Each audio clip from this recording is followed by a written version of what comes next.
In this video, I'll be showing you step by step how to connect your Ninjatrader account to TradingView. It is super easy to do. So the first thing you need to do is open up your favorite browser and then go up to tradingview.com. I'll also put a link to it down in the description below. From here, you'll need to sign up for an account if you don't already have one, or sign in to your already existing account. From here, it's showing something like this once you are logged in. And from here, you'll need to go up to the products tab up here and then click on it. From here, you'll need to go down to connection through our trusted brokers. And then you'll need to scroll down until you see show all brokers down here. From here, you'll need to scroll up a bit again. And from here, you'll need to go up to the search bar called find broker. And then you'll need to enter Ninjatrader like so. Once you've done that, you'll need to click on Ninjatrader.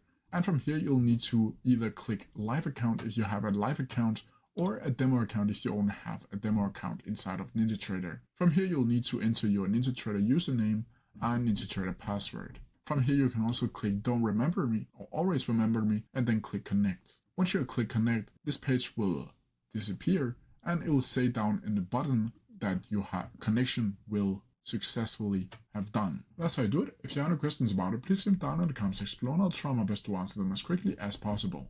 See ya!